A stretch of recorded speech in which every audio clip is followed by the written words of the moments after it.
आज हमारे ये PYQ का इंडियन ज्योग्राफी का लास्ट लेक्चर है। इसके पहले हमने 2014 से लेके 2021 तक पूरा PYQ कवर किया हुआ है। तो चलिए हम लोग अब स्टार्ट करते हैं इस पे। सबसे पहले हम लोग देखेंगे कि छत्तीसगढ़ राज्य की सीमा उभयनिष्ठ नहीं है। तो इस पे 4 राज्य दिए थे आपको, तो बताना था कि छत्तीसगढ़ की सीमा किस राज्य से टच नहीं करती। तो इसमें बिहार राज्य से टच नहीं करेगी। किस राज्य से? बिहार राज्य से। इस पे उड़ीसा, महाराष्ट्र, बिहार और आंध्र प्रदेश ऑप्शन पे दिया हुआ था। तो छत्तीसगढ़ की सीमा किन किन राज्यों को स्पर्श करेगी? तो ये है महाराष्ट्र, मध्य प्रदेश, उड़ीसा, छत्तीसगढ़, उत्तर प्रदेश और झारखंड। 6 राज्य। कितने? 6। इसके बाद एक कथन कारण का क्वेश्चन दिया हुआ था हमारा। तो सबसे पहले कथन दिया हुआ था उस पे कि भारत के पश्चिमी घाट की नदियां डेल्टा का निर्माण नहीं करती हैं। इसके बाद कारण दिया हुआ था कि वे छोटे प्रवाह क्षेत्र से अपेक्षाकृत कठोर चट्टानों पर प्रवाहित होती हैं। तो इस पे दोनों ही कथन हमारे सही हैं। तो इसकी थोड़ी सी हम लोग व्याख्या देख लेंगे कि प्रायद्वीपीय भारत की प्रमुख नदियों का उद्गम पश्चिमी घाट से होता है। बिल्कुल ठीक है। और पश्चिमी घाट से निकलकर पूर्व की ओर प्रवाहित होने वाली नदियाँ जो हैं लंबे मार्ग का अनुसरण करती हैं और ये डेल्टा का निर्माण करती हैं। तो ये मान लीजिए प्रायद्वीपीय भारत है हमारा, ऐसे देख लेते हैं हल्का सा। यहाँ से जो नदियाँ निकलती हैं तो ये सब डेल्टा का निर्माण करती। ठीक। और इसके बाद देखते हैं कि पश्चिम की ओर प्रवाहित होने वाली नदियाँ जो हैं ये भ्रंश घाटी की कठोर चट्टानों से होकर प्रवाहित होती हैं। तो पश्चिम की ओर प्रवाहित होने वाली नदियां जो है भ्रंश घाटी की कठोर चट्टानों से होकर प्रवाहित होती हैं। ठीक। तथा छोटे मार्ग का अनुसरण करती हैं। ये नदियां इसी प्रकार डेल्टा का निर्माण नहीं कर पाती। इसके बाद नेक्स्ट है, इस पे हमें पूछा गया था कि कावेरी नदी का उद्गम कहाँ से होता है। तो ये हमारा ब्रह्मगिरी की पहाड़ियों से होता है। कहाँ से? ब्रह्मगिरी की पहाड़ियों से। और ये बंगाल की खाड़ी में गिरती है कावेरी नदी। और ये कहाँ पे गिरती है? तो तिरुचिरापल्ली के निकट। आपको कमेंट में बताना कि तिरुचिरापल्ली किस राज्य में स्थित है। नेक्स्ट है, गोरखपुर किस नदी के तट पर स्थित है? तो ये हमारा राप्ती नदी के तट पर। और इसका उद्गम स्थल क्या है राप्ती नदी का? तो ये है रुकुमकोट के समीप। और ये कहाँ पड़ता है? तो ये नेपाल के दक्षिण भाग की लघु हिमालय श्रेणी के दक्षिण में इसका उद्गम स्थल है। गोविंद बल्लभ पंत सागर जलाशय किस जिले में स्थित है? तो ये हमारा उत्तर प्रदेश के सोनभद्र जिले में। कहाँ? उत्तर प्रदेश के सोनभद्र जिले में। सोनभद्र जिले के पिपरी नामक स्थान पर। और यह एक कृत्रिम झील है, यानी ये मानव निर्मित झील है। कौन सी? गोविंद बल्लभ पंत सागर जलाशय। नौग्राम तेल क्षेत्र कहाँ पर स्थित है? तो ये हमारा स्थित है गुजरात में। इसके बाद 2013 का प्री का पेपर, हम लोगों ने ऊपर मेंस का पेपर देखा है। तो इस पे सबसे पहला क्वेश्चन है दक्षिण भारत की सबसे ऊंची चोटी कौन सी है? तो ये हमारी अनाईमुडी। और ये किस राज्य में है? तो ये है केरल में। और फिर दिया गया था कि दी गई नदियों में सबसे प्रदूषित नदी बताना था। तो दिए गए 4 ऑप्शन में सबसे प्रदूषित नदी दामोदर नदी थी। और इसको हम लोग जैविक रेगिस्तान की भी संज्ञा देते हैं। क्या कहते हैं हमको इसको? जैविक रेगिस्तान। इसका उद्गम क्या है? तो ये झारखंड के पठार से निकलती और ये हुगली नदी में विलीन होती है, जो कि कलकत्ता के दक्षिण में पड़ती है। और दामोदर नदी पर निर्मित बांध कौन कौन से हैं? तो इस पर पंचेत और तिलैया 2 बांध स्थित हैं। इसके बाद नेक्स्ट है, हमें बताना है कि बद्रीनाथ मंदिर जो है किस नदी के किनारे स्थित है। तो ये हमारा है अलकनंदा नदी। कौन सी? बद्रीनाथ अलकनंदा नदी के किनारे स्थित है। और केदारनाथ ये मंदाकिनी नदी के। नेक्स्ट है, तापी नदी भ्रंश घाटी से होकर प्रवाहित होती है। तो इस पे पूछा गया था कि कौन सी नदी ब्रज घाटी से होकर प्रवाहित होती है, तो इसका आंसर है हमारा तापी नदी। और इसका उद्गम हम लोग देख लेते हैं मध्य प्रदेश के बैतूल जिले की मुल्ताई पहाड़ियों से इसका उद्गम होता है और ये खंबात की खाड़ी में गिरती। इसके बाद नेक्स्ट हमारा इस पे पूछा गया था कि शिमला किस श्रेणी में स्थित है, तो शिमला हमारा धौलाधर श्रेणी में स्थित है। और कोडाई कनाल ये पालिनी पहाड़ियों में स्थित है। नेक्स्ट पूछा गया था कि मेघालय का पठार किसका भाग है, तो ये मेघालय का पठार जो है प्रायद्वीपीय पठार का भाग है। और जो शिलोंग है इसकी राजधानी, ये मेघालय के पठार पर स्थित है। इसके बाद पूछा गया था, ये पंचप्रयाग था, तो ये सब हमको मैच कराना है कि रुद्रप्रयाग जो है अलकनंदा और मंदाकिनी के तट पर स्थित है। नंदप्रयाग अलकनंदा नंदाकिनी, कर्णप्रयाग अलकनंदा पिंडार और देवप्रयाग अलकनंदा भागीरथी। तो अलकनंदा सब में कॉमन रहेगा और ये आप लोग जैसे नंद से हो गया नंदाकिनी, है ना। और कर्ण सबसे बड़े दानवीर थे, है ना, तो इसको आप लोग ऐसे याद रखिए कि पिंडदान, है ना, कर्ण। और देव यानी भागीरथी, ठीक है। और रुद्रप्रयाग तो ये मंदाकिनी। नंद से नंदाकिनी, कर्ण दानवीर थे, तो ये पिंडदान, या ऐसे याद रखिए, हो जाएगा। 2-3 बार देखेंगे तो चीज़ें याद हो जाती। इसके बाद नेक्स्ट है, इस पे पूछा गया था कि गंगा नदी पूर्ववर्ती कौन सी नदी पूर्ववर्ती अफवाह का उदाहरण है, तो इस पे ऑप्शन था गंगा नदी। तो गंगा नदी हमारी जो है पूर्ववर्ती अफवाह का उदाहरण है। पूर्ववर्ती अफवाह क्या होता है, तो हमारा हिमालय से उद्गमित सभी नदियाँ पूर्ववर्ती अफवाह का उदाहरण है। पूर्ववर्ती अफवाह से आशय नदियों की अपनी पुरानी घाटियों में प्रवाहित होने से, ठीक।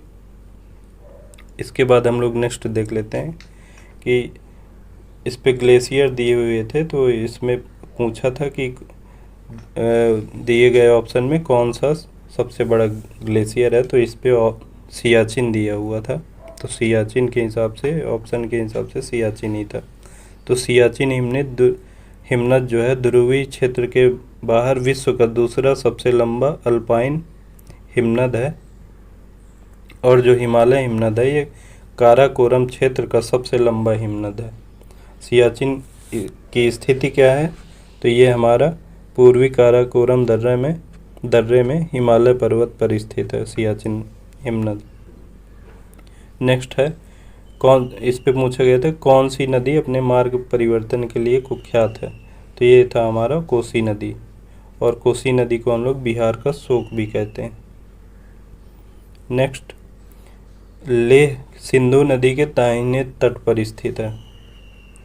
पूछा गया था कि लेह जो है किस नदी के किनारे स्थित है, तो ये सिंधु के दाहिने तट पर। कहाँ? दाहिने तट पर सिंधु नदी के। नेक्स्ट है पेट्रोल रसायन के उत्पादन का सबसे बड़ा केंद्र कौन सा है, तो ये हमारा जामनगर रिफाइनरी।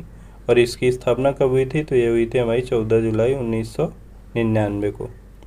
आपको बताना है कि काजू उत्पादक राज्य कौन सा है और इसमें सर्वाधिक बताना है। वैसे होता तो बहुत में है, तो आप फर्स्ट सेकेंड थर्ड कमेंट करके बताइएगा। इसके बाद नेक्स्ट है हमारा भारत में अधिकांश प्राकृतिक गैस का उत्पादन कहाँ होता है, तो ये हमारा बॉम्बे हाई में। इसके बाद आपको बताना है कि भारत में पवन ऊर्जा के उत्पादन में प्रथम राज्य भी बताना है और इसका फर्स्ट सेकेंड थर्ड भी आपको बताना है कमेंट में। थोड़ा सा आप लोग भी मेहनत करिए। इसके बाद हम लोग देख लेते हैं, एक तरफ बांध एक तरफ नदी। तो सरदार सरोवर बांध जो है ये नर्मदा नदी के पे बना हुआ है। तलैया बांध जो है ये बराकर नदी पे बना है। और जो गांधी सागर बांध है तो ये चंबल नदी पे। और नागार्जुन सागर बांध है जो ये कृष्णा नदी पर बना। तो सरदार सरोवर, नर्मदा नदी, तलैया बराकर नदी, गांधी सागर चंबल नदी, नागार्जुन जो है कृष्णा नदी। ठीक, आपको पता होगा कि कृष्ण जी ने नांग के ऊपर डांस करते थे। बचपन में आपने देखा होगा श्री कृष्णा, तो उसी से आप इसको याद रखिए। छोटी छोटी ट्रिक हैं, कभी कभी एग्ज़ाम में बहुत काम आ जाती। मैचिंग के ऐसे बहुत सारे क्वेश्चन आते हैं हमारे आर ओ में। इसके बाद नेक्स्ट है हमारा, भारत में प्रथम जल विद्युत संयंत्र की स्थापना कहाँ पर हुई थी? तो ये हमारा दार्जिलिंग में हुई थी। और दार्जिलिंग में कहाँ? तो दार्जिलिंग में सिद्दरापुंग में। और कब हुई थी? तो ये 1897 में। नेक्स्ट है, भारत में सर्वप्रथम खनिज तेल का कुआं 1867 में असम के माकुम क्षेत्र में पेट्रोलियम प्राप्त हुआ। ठीक, किंतु असम में वास्तविक उत्पादन जो है 1890 में डिगबोई से प्रारंभ हुआ था। तो खनिज सबसे पहले कहाँ प्राप्त हुआ? तो ये हमारा प्राप्त हुआ माकुम क्षेत्र, यही पूछा गया था। और उत्पादन कब प्राप्त हुआ? तो 1890 में असम के ही डिगबोई से प्रारंभ हुआ। इसके बाद नेक्स्ट है, केरल में बहुतायत प्राप्त होने वाला खनिज कौन सा है? ये पूछा था। तो ये है हमारा आंसर मोनोजाइट। मोनोजाइट क्या है? यह थोरियम और यूरेनियम का एक यौगिक है। नेक्स्ट है, मुंबई के बंदरगाह के दबाव को कम करने के लिए कौन सा बंदरगाह का निर्माण किया गया? तो यह हमारा जवाहरलाल नेहरू पत्तन या पोर्ट का निर्माण किया गया था। इसके बाद नेक्स्ट है हमारा कृष्णा नदी जल विवाद। तो कृष्णा नदी जल विवाद ये किस किस राज्य से है? तो ये हमारे 3 राज्य से, आंध्र प्रदेश, कर्नाटक और महाराष्ट्र से है। और ये कब से स्टार्ट है? तो ये 1957 से। पारादीप बंदरगाह उड़ीसा तट पर स्थित है। यही पूछा गया था कि किस राज्य पर स्थित है। इंदिरा गांधी नहर परियोजना। इंदिरा गांधी नहर परियोजना जो है ये ब्यास नदी के पोंग बांध के जल का उपयोग करती है। और यह भारत की सबसे बड़ी नहर परियोजना है जिसकी लंबाई 650 किलोमीटर है। और इससे लाभान्वित होने वाले राज्य जो हैं तो ये पंजाब, हरियाणा और राजस्थान है। ठीक, इसके बाद हमारा नेक्स्ट है, कोची बंदरगाह जो है केरल राज्य और मालाबार तट का प्रमुख बंदरगाह है। और यह एक प्राकृतिक बंदरगाह है। कौन सा? कोची बंदरगाह। कहाँ स्थित है ये हमारा? तो ये केरल राज्य में। इसके बाद नेक्स्ट देख लेते हैं, कोंकण रेलवे के बारे में पूछा था कि किस किस के बीच, मतलब किसे किसे जोड़ता है। तो ये हमारा जो है रोहा से मंगलोर को जोड़ता है। और रोहा जो है ये हमारा महाराष्ट्र में पड़ता है और मंगलोर जो है कर्नाटक में। और इसकी स्थापना कब हुई थी? तो इसकी स्थापना हुई थी 26 जनवरी 1998 में। और इसकी लंबाई कितनी है? तो ये है 760 किलोमीटर। और ये किन किन राज्यों को जोड़ता है? तो ये महाराष्ट्र, गोवा और कर्नाटक राज्य को कोंकण रेलवे जोड़ती है। इसके बाद हम लोग 2010 का मेंस का पेपर देख लेते हैं। तो इस पे पूछा, भारतीय मानक समय रेखा जो है 82.82 डिग्री यामी-उत्तर, इसके नज़दीक सबसे कौन सा शहर पड़ेगा? तो ये हमारा मिर्ज़ापुर, उस पे ऑप्शन था। तो मिर्ज़ापुर सबसे नज़दीक पड़ेगा इसके।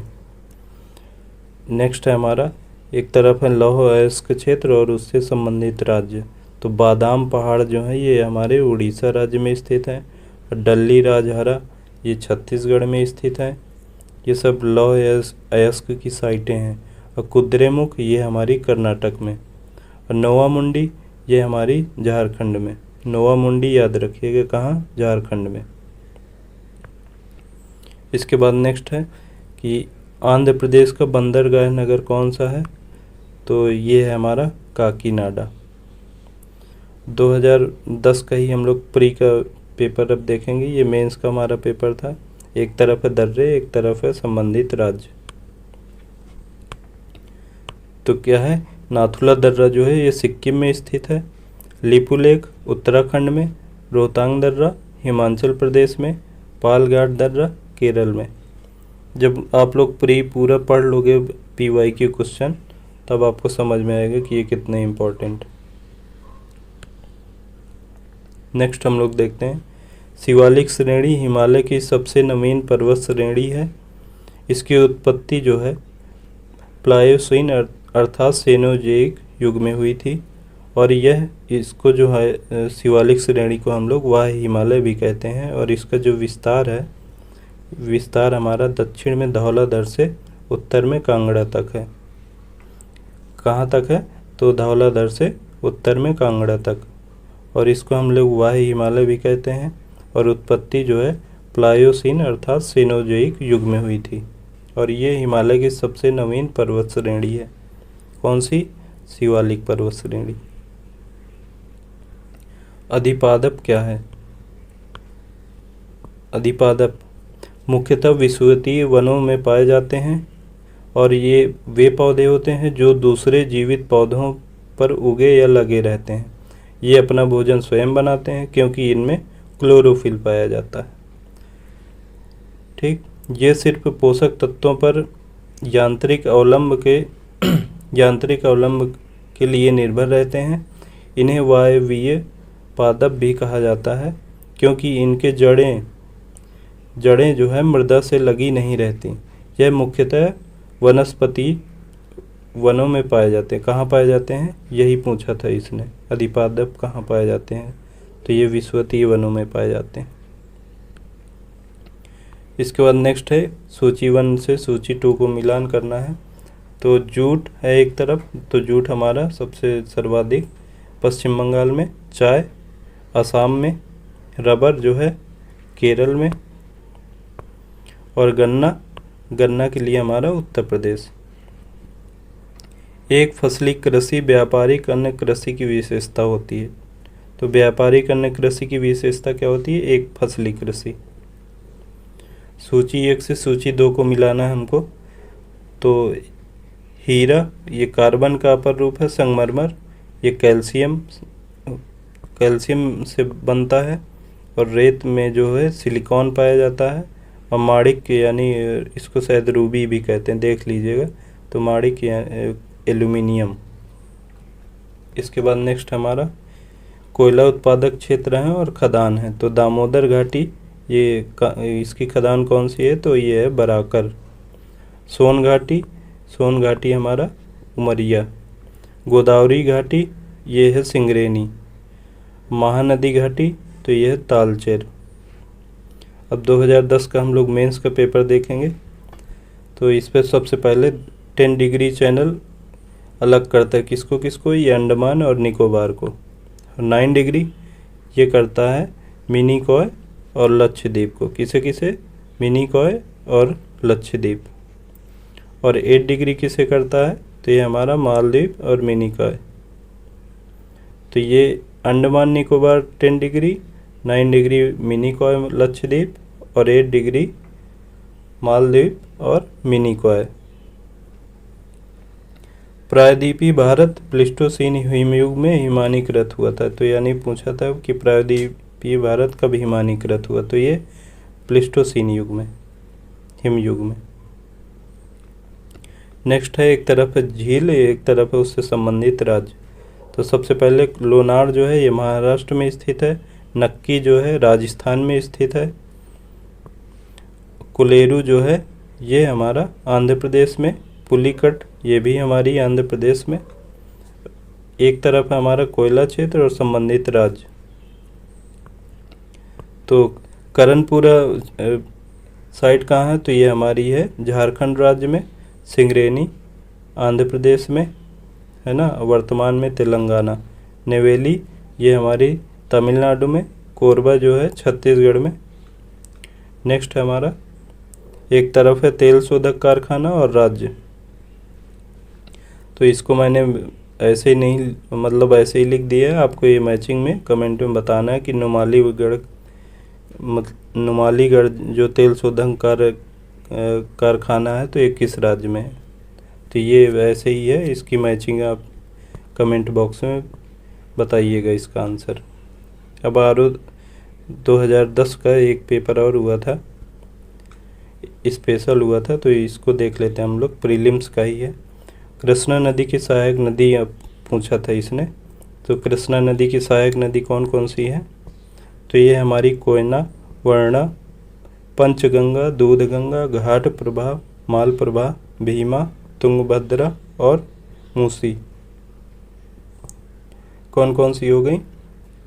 तो हो गई कोयना, वर्णा, पंचगंगा, दूधगंगा, घाट प्रभा, मालप्रभा, भीमा और तुंगभद्रा। कृष्णा नदी का जो उद्गम है हमारा महाबलेश्वर पश्चिमी घाट।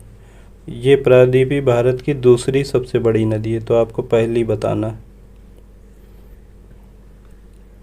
नेक्स्ट देख लेते हैं हम लोग, इंडियन ब्यूरो ऑफ माइंस, इसका मुख्यालय कहाँ पे है?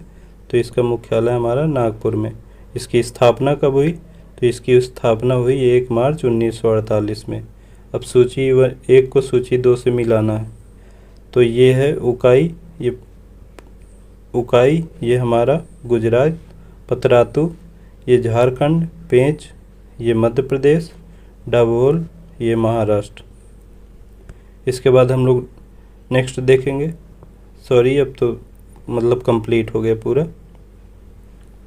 तो ये हमारा पूरा PYQ इंडियन ज्योग्राफी 2 लेक्चर में हमने कंप्लीट कर दिया। तो आप लोग इसको अच्छे से देख लीजिएगा और हो सके तो नोट्स भी बना लीजिएगा। अगर आप लोग कहेंगे तो ये टेलीग्राम में PDF पूरी शेयर कर दी जाएगी। ठीक, थैंक यू, जय हिंद, जय भारत।